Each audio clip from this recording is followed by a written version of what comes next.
Hello friends, welcome back to the channel on UGC Net Education, and today we discuss the DI, that is Data Interpretation and Comprehension of Paper 1 June 2019 second shift, and I request you not to ignore these two units by considering them tough. Instead they are very easy and scoring units of Paper 1 Comprehension and DI. Fine. And if you are new to the channel, then please like and share the videos and subscribe to the YouTube channel for all the channel updates and the videos. And you can also join me on the Telegram for the PDFs of these video lectures. Fine. So let's start with the questions. So this was the question of 2nd June 2019 जो आपसे पूछा गया था DI का question. So question was, consider the following table that shows the distribution of students in the two sections, section A and B in a school according to the marks obtained by them. So there is a total of 45 students in each of the section A and B. यहाँ पे आपको 3 column दे रखे हैं. This was the table. तो column 1 में आपको marks का class interval दे रखा है, और सेकंड जो कॉलम है ये यहाँ पे आपका क्या है, section A.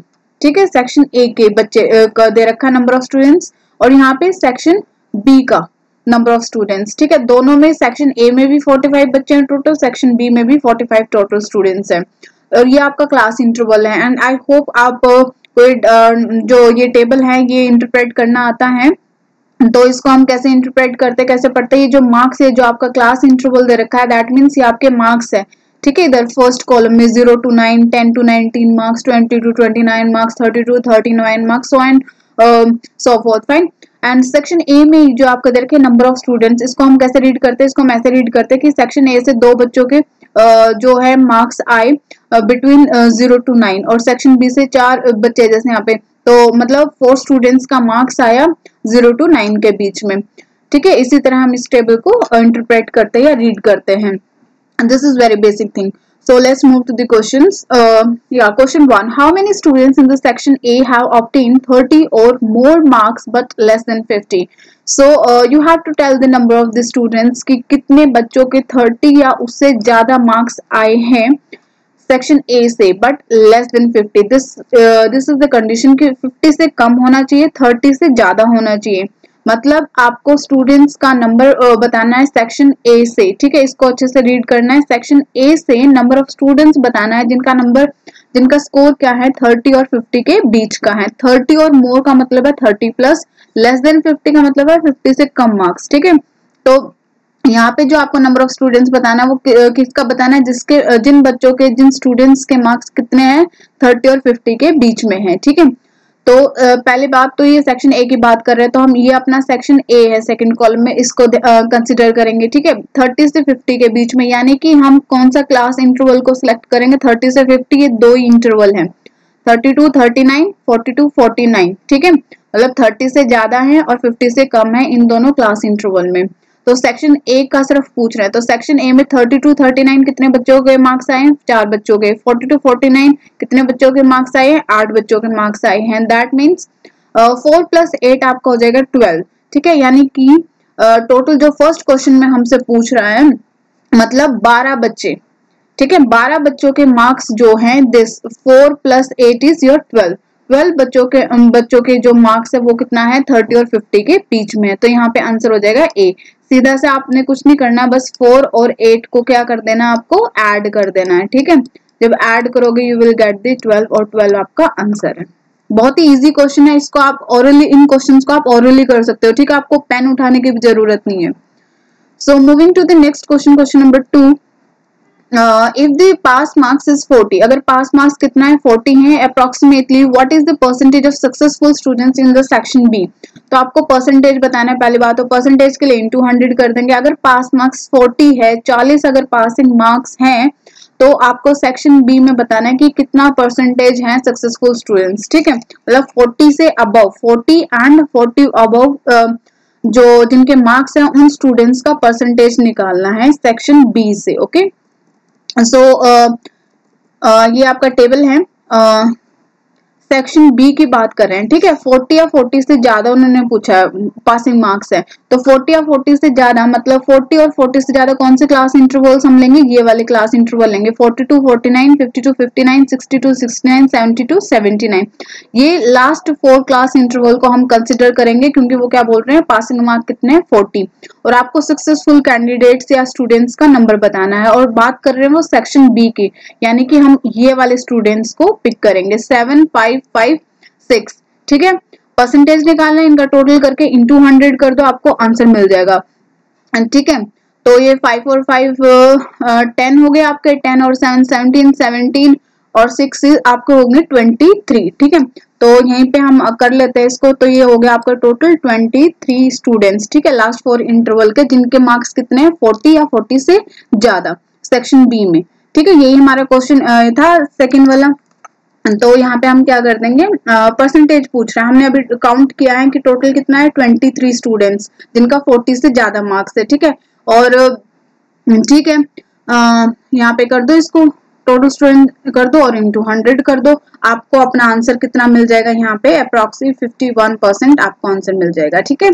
So B is the answer, sorry B, ये आपका आंसर है, ठीक है, 51%। Now moving to the question 3, how many students in section A and B have obtained 50 or more marks than 50 marks? देखो स्टेटमेंट को ध्यान से पढ़ लो, दैट्स इट, बहुत इजी क्वेश्चन है, ऑरली कर सकते हो। अब आपको क्वेश्चन 3 में क्या बताना है, टोटल स्टूडेंट्स बताने दोनों सेक्शंस के, ए के भी और बी के भी, जिनके मार्क्स 50 और मोर है, मतलब 50 प्लस मार्क्स हैं, ठीक है, या 50 और मोर देन 50 मार्क्स। तो ठीक है, सेक्शन ए और बी का सिर्फ नंबर ऑफ स्टूडेंट्स आपको बताना है जिनके 50 से ज्यादा है। तो हम इस थर्ड क्वेश्चन के लिए कौन सा इंटरवल देखेंगे, ये वाले लास्ट 3 इंटरवल देखेंगे, क्योंकि इन्हीं में क्या है, मार्क्स आपके कितने 50 से ज्यादा, 50 प्लस 50 और 50 और मोर, ठीक है। अब दोनों सेक्शंस के पूछ रहा है, ए के भी बी के भी, तो लास्ट के जब हम ये 3 इंटरवल्स को जब हम कंसिडर करेंगे, तो सेक्शन ए में कितने बच्चे हो जाएंगे 4 + 7 + 5, ठीक है। और सेक्शन बी के स्टूडेंट्स कितने हैं 5 5 6, तो यहाँ पे 10 और 6 16 बच्चे होंगे सेक्शन बी से। और इधर से आप देख लो 4 + 5 9, 9 + 7 आपका हो जाएगा 16 यहाँ से और 16 यहाँ से, ठीक है। ये वाले सेक्शन ए के बच्चे 16 और ये भी बच्चे कितने 16, जिनके मार्क्स क्या है दोनों सेक्शंस में 50 से अबव, तो 16 + 16 हो जाएगा 32। क्वेश्चन में बस यही पूछ रहा था कि नंबर ऑफ स्टूडेंट्स जिनके 50 या उससे ज्यादा मार्क्स है, तो आंसर कितना हो जाएगा 32, ठीक है ना। इजी, बहुत ही इजी क्वेश्चन है, ऑरली हो रहे हैं, ठीक है, कोई ज्यादा टफ कैलकुलेशन है ही नहीं कुछ भी। अब क्वेश्चन नंबर 4 क्या है, if the pass marks, okay, यहाँ पे अब कंडीशन वो क्या डाल रहे हैं कि अगर पास मार्क्स आपके कितने हैं 30 हैं, what is the number of failures in both the sections together? Similarly, same previous पीछे वाला जैसे क्वेश्चन था, प्रीवियस क्वेश्चन वैसा ही है, नंबर ऑफ फेलियर्स आपको बताना है कि कितने बच्चे फेल हो गए दोनों सेक्शन का टोटल मिला के, अगर आपके पास मार्क्स कितने हैं 30 है, मतलब यहाँ पे आपको टोटल नंबर ऑफ स्टूडेंट्स बताने हैं दोनों सेक्शन के जिनके 30 से भी कम नंबर आए, ठीक है, 30 से कम नंबर आए। तो देख लेते हैं, बहुत ही इजी क्वेश्चन है। So here is your table, दोनों सेक्शंस का 30 से कम मार्क्स, मतलब हम कौन सा इंटरवल यहाँ पे देखेंगे 30 से कम वाले, हमने फेलियर कैंडिडेट्स, फेलियर स्टूडेंट्स का नंबर बताना है, तो हम यहाँ पे ये वाला देखेंगे, ये फर्स्ट 3, ठीक है, अप टू 29, जो फर्स्ट 3 जो आपका इंटरवल है इसको हम कंसिडर करेंगे, क्योंकि वो उन्होंने कंडीशन रखी है कि पासिंग मार्क्स कितना है आपका 30, मतलब फेल कौन से बच्चे होंगे जिनके 30 से कम नंबर आएंगे, वही बच्चे फेल होंगे ना। और दोनों सेक्शंस का पूछ रहे हैं, तो देख लेते हैं तीनों इंटरवल में सेक्शन ए में कितने बच्चे और सेक्शन बी में कितने बच्चे, ऐड कर देंगे आंसर आ जाएगा। तो ये 2 5 एंड 10 कितने हो गए यहाँ पे 2 5 एंड 10, ये आपका हो गया 17, ठीक है। और 4 5 9 इनका सम करो कितना हो जाएगा 9 9 18, ये हो गया आपके 18, ठीक है, और ये आपके हो गए 17, तो इन दोनों का टोटल कर दो 17 + 18 कितना हो गया 35, ठीक है, तो आंसर हमारा हो गया 35। तो 35 बच्चे हैं दोनों सेक्शंस में मिला के जिनके पास जिनका जो है मतलब फेल हो गए, जो कि फेलियर्स हैं। ठीक है, 35 इज द आंसर, जिनका 30 से कम मार्क्स है। ठीक है, बहुत ही इजी क्वेश्चन है, आप ओरली कर सकते हो। हाउ मेनी, बस आपको ये क्वेश्चंस को केयरफुली रीड करना है कि वो एग्जैक्टली पूछ क्या रहा है। ठीक है, और थोड़ा सा कंसेप्ट क्लियर होना चाहिए, चीजें बहुत इजी है, डीआई के क्वेश्चन बहुत ही इजी आते हैं। How many students in section A and section be together have obtained the marks less than 10। यहाँ पे आपको बताना है कि सेक्शन ए और बी दोनों को मिला के कितने स्टूडेंट्स हैं जिनका मार्क्स क्या है, लेस देन 10। वर्ड्स पे फोकस करो, लेस देन 10, 10 से कम नंबर, दोनों सेक्शंस का बताना है, both section from the section A and B, total number of students जिनका 10 से कम नंबर है। देखो ये क्वेश्चन इतना बेसिक क्वेश्चन है डीआई का, बस कुछ नहीं है, आपको जो टेबल मैंने स्टार्टिंग में दिखाया था वो टेबल आपको अच्छे से रीड करना आना चाहिए कि हम टेबल को रीड कैसे करते हैं। ठीक है, बस वही कहानी खत्म हो जाती है, वही आपका सारा पूरा डीआई के सारे क्वेश्चन सॉल्व हो जाते हैं अगर आपको टेबल समझ में आ जाता है तो। ठीक है, सो अब देख लेते हैं इसमें भी आपको बताना है जिनके मार्क्स 10 से कम है दोनों सेक्शंस में मिला के। देखो 0 to 9 इंटरवल। अब लास्ट 5th क्वेश्चन के लिए हम कौन सा इंटरवल देखेंगे, ये वाला इंटरवल देखेंगे, 0 to 9। 0 to 9 क्या है, मार्क्स की 0 से 9 जो मार्क्स है वो सेक्शन ए में कितने बच्चों के आए, 2 बच्चों के आगे, और सेक्शन बी में कितने बच्चों के आए, 4 बच्चों के आए। 2 + 4 2 + 4 कितना हो जाएगा, 6, यानी कि टोटल 6 हैं दोनों सेक्शन में बच्चे जिनके मार्क्स क्या आए, 10 से लेस आए। तो 5th क्वेश्चन का आपका आंसर क्या हो जाएगा, 10। ठीक है, तो ठीक है, बहुत इजी है। 10 का क्या था, वेट, ये आपका sorry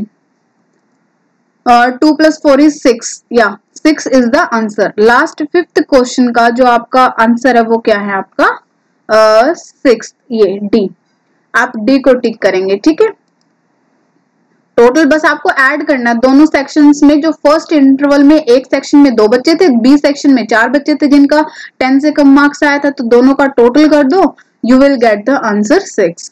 fine, yes, so I think now I am clear with all the DI question, बहुत ही इजी क्वेश्चंस पूछे गए थे। फाइन, बहुत लकी थे जिनको ये DI का क्वेश्चन सेट मिला था। एनी हाउ उसी सेट में जो कॉम्प्रिहेंशन पूछा गया था that too was very easy, ये आपसे ये कॉम्प्रिहेंशन दिया गया था सेकंड शिफ्ट में। आप इसको वीडियो को पॉज करके या स्क्रीनशॉट लेके पहले कॉम्प्रिहेंशन को रीड कर लेना, ओके। एंड यही उसका सेकंड पैराग्राफ है, इसको भी स्क्रीनशॉट लेके वीडियो पॉज करके आप पढ़ लेना। और कलेक्टिवली ये मैंने यहाँ पे मतलब एक साथ कर दिया दोनों पैराग्राफ्स को कंबाइन, जिनको एक साथ पढ़ना वो इसका स्क्रीनशॉट लेके यहाँ से भी पढ़ सकते हैं। ठीक है, ये टोटल दोनों पैराग्राफ है, मतलब पूरा कॉम्प्रिहेंशन ये है। वीडियो को पॉज करो या स्क्रीनशॉट ले लो, बट कॉम्प्रिहेंशन ऐसे पढ़ लेना आप। ठीक है, तो इसका हम फर्स्ट क्वेश्चन देखते हैं। फर्स्ट क्वेश्चन, जब भी आप कॉम्प्रिहेंशन के क्वेश्चंस को डील करते हैं, आपको अगर अपना टाइम सेव करना है तो first go through the questions very carefully. ठीक है, पहले आप क्वेश्चन रीड कर लो, देन कॉम्प्रिहेंशन को रीड करो, उससे आपका टाइम बहुत सेव होता है। ठीक है, तो क्वेश्चन 1 है, what does the passage ultimately suggest to National Statistical commission.